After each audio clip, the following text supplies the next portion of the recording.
Qu'est-ce qui motive vraiment votre venue ici? Est-ce qu'il y a une écoute particulière ici en Italie? Est-ce qu'il y a un terrain favorable plus qu'en France, en Belgique, en Allemagne ou en Angleterre?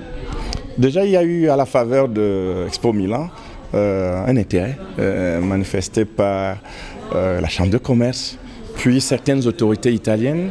Il y a des sénateurs, des députés, on n'a pas encore vu le ministre, mais qui nous ont dit écoutez, c'est quelque chose d'intéressant. On a des organisations professionnelles aussi, dans le café notamment en zone de Trieste, qui nous ont dit écoutez, il faut qu'on s'y mette aussi, qu'on vous accompagne. Et du coup, ce forum qui était déjà prévu a eu l'ampleur qu'il a connue aujourd'hui. Normalement, on devait en faire un deuxième le 22 à Udinese, mais on l'a différé, il aura lieu en décembre ou en janvier.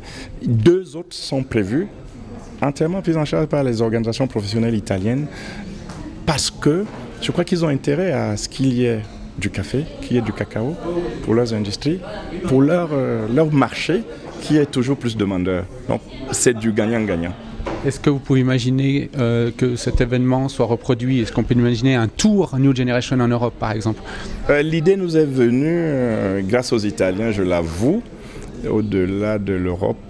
Non, quand je dis au-delà de l'Europe, je dois corriger, au-delà d'Italie, la Commission européenne a commencé à réfléchir avec nous sur un vaste programme qui ne concernerait pas que le Cameroun, parce que ça résout un gros problème d'immigration, surtout, même si c'est l'immigration choisie, encore plus l'autre immigration, et ça résout un problème de développement pour nous, ça résout un problème d'activité pour les individus qui émigrent, ça résout un problème au moins à 3 niveaux. Donc la Commission européenne commence, il y a eu les premiers pourparlers déjà, et je reste très optimiste pour qu'ensemble, on fasse quelque chose au niveau continental. Bon, le Cameroun sera le pilote. Le Conseil interprofessionnel café et cacao du Cameroun a un concept depuis 3 ans qui s'appelle New Generation pour essayer d'inciter les jeunes à revenir à la cacaoculture et la caféiculture. Est-ce que vous travaillez en collaboration avec les pays producteurs d'Afrique de l'Ouest pour promouvoir ce concept dont vous êtes à l'origine? Effectivement, nous travaillons déjà avec le Conseil du café cacao de Côte d'Ivoire. Depuis l'an dernier, juin 2014, à l'occasion de la conférence mondiale sur le cacao à Amsterdam, nous avons eu pour New Generation toute une session consacrée à notre programme et le Conseil du café et cacao en Côte d'Ivoire était très intéressé parce qu'il avait une idée similaire et après ça on a noué un bon partenariat d'échange de méthodes, de procédés. Et aux dernières informations, ça va, ils ont commencé. La World Cocoa Foundation, qui travaille dans 4 pays actuellement en Afrique, Côte d'Ivoire, Nigeria, Cameroun et Ghana, a épousé le même concept, a commencé à apporter un financement au Cameroun, à New Generation au Cameroun, et nous a demandé la permission, qui était acquise d'avance, d'essayer de disséminer ce concept partout où ils sont.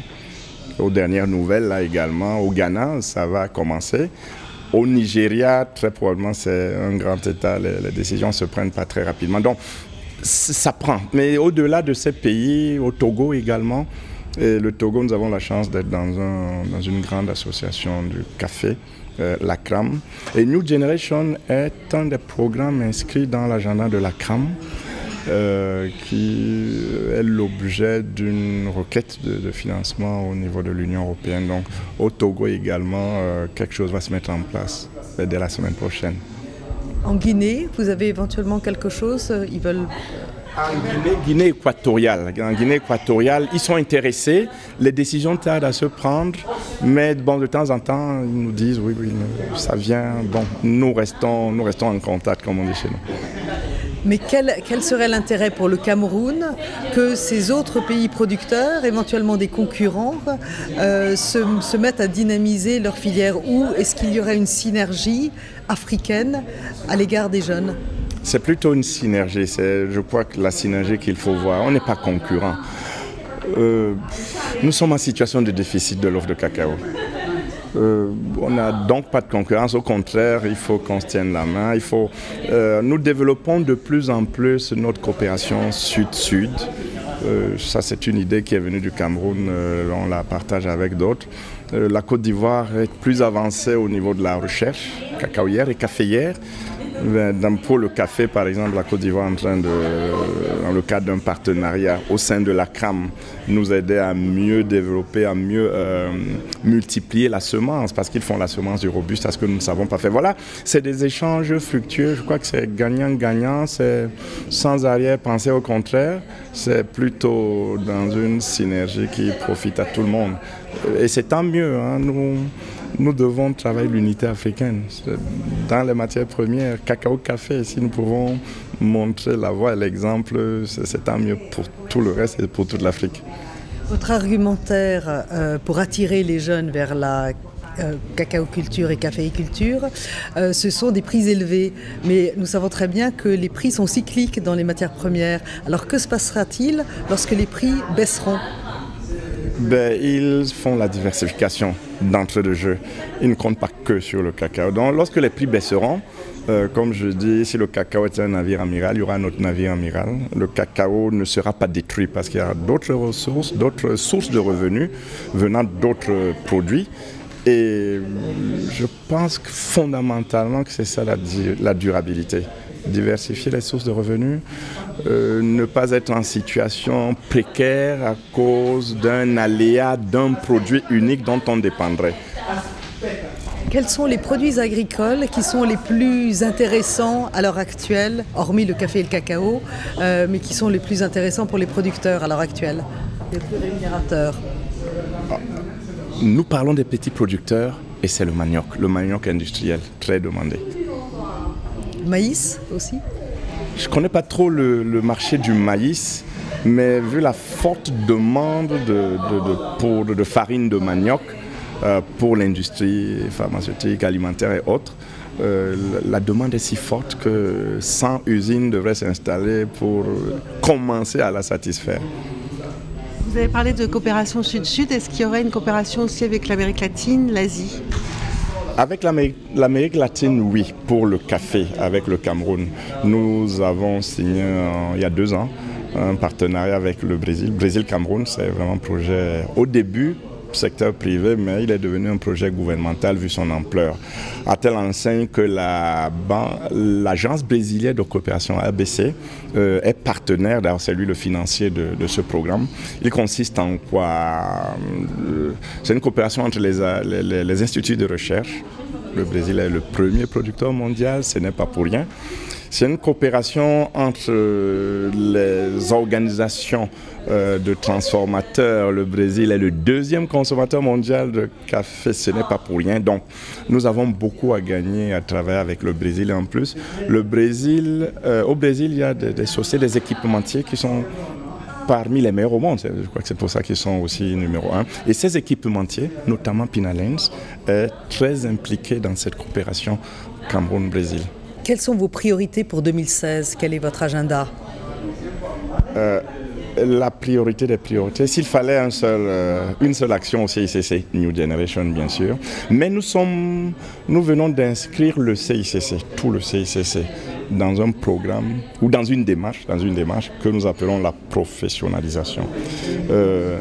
Nous quittons l'amateurisme, nous amenons tous les producteurs essentiellement d'abord à mieux s'organiser, mieux se structurer.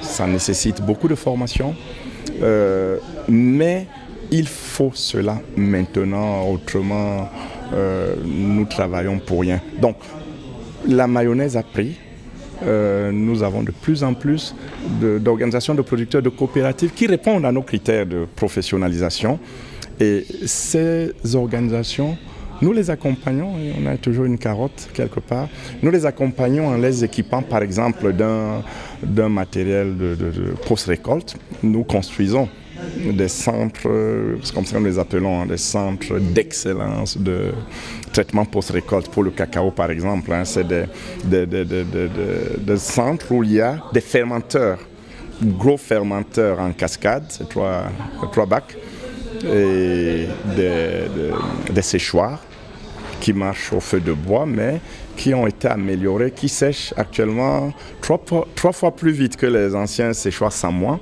qui consomment 3 fois moins de bois également que les anciens. Donc nous sommes en train de les installer dans les coopératives qui répondent aux premiers critères de professionnalisation. C'est l'avenir. Ils vont produire un cacao de très haut de gamme, 0 défaut. Et ils répondent déjà à un minimum de critères de bonne organisation, de bonne gestion, de transparence, de démocratie. Et c'est des coopératives qui prennent l'engagement d'épargner pour investir dans leur activité. Et là, le mouvement a pris. Je pense que beaucoup voudront faire la même chose.